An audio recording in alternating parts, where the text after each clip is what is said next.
Pernah nggak sih kamu punya temen yang Instagramnya ada, Facebook aktif, WhatsApp aktif, tapi nggak pernah update story apapun, nggak pernah update makanan, nggak pernah kelihatan dia lagi di mana dan dengan siapa, nggak pernah update dia ngapain aja, atau liburan kemanapun, nggak pernah update proses apapun dalam hidupnya.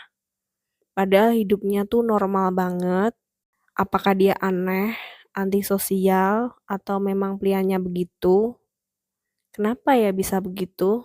Atau kamu sendiri juga termasuk salah satu orangnya? Jadi gini, banyak orang langsung mikir, orang ini nggak pernah update story apapun.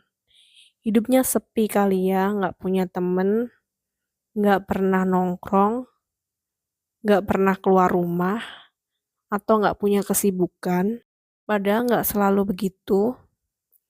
Ada orang yang hidupnya rame, tapi media sosialnya sepi. Dan itu bukan berarti nggak punya momen, tapi karena mereka nggak merasa semua momen itu perlu di-share ke orang lain. Orang kayak gini biasanya privat, tapi bukan yang tertutup. Kalau tertutup itu adalah menutup diri, sedangkan orang yang privat itu memilih-milih apa yang mau dibagi dan dengan siapa dia berbagi. Jadi mereka nggak merasa harus menge-share semua momen hidup mereka kepada semua orang. Selain itu, banyak juga yang nggak terlalu peduli sama like atau view. Mereka nggak butuh story buat ngerasa hidupnya berarti. Mereka nggak butuh validasi. Validasi mereka datang dari diri mereka sendiri, bukan dari orang lain. Makanya mereka kelihatan santai banget di media sosial. Dan ada lagi nih, mereka lebih suka menikmati momen saat ini. Pas nongkrong ya nongkrong, pas liburan ya liburan.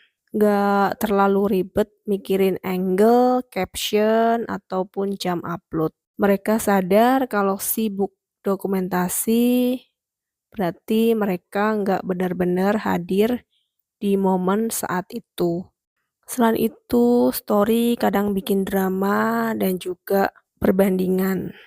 Kita jujur aja, kan sering lihat story orang, tiba-tiba kita ngejudge orang, kita suka membandingkan diri kita sama orang lain, dan mungkin kita nggak nyaman untuk dikomentarin orang lain.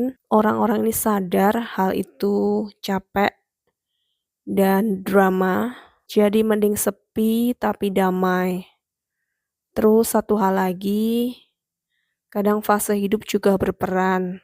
Mungkin orang tersebut lagi fokus sama tujuan mereka, lagi capek sosial, lagi pengen healing, lagi pengen menghilang sejenak. Gak posting story itu wajar banget, gak berarti selamanya, dan itu gak masalah. It's okay. Jadi kesimpulannya, orang yang gak pernah update story itu bukan berarti hidupnya kosong. Kadang justru hidupnya penuh, tapi mereka memang gak pengen dipamerin aja ke orang lain. Karena ya gak semua momen itu butuh penonton. Kalau kamu tipe orang yang jarang posting juga, berarti kamu gak sendirian. Thanks udah nonton, jangan lupa subscribe untuk melihat dan mendengarkan video-video relate selanjutnya. Thank you.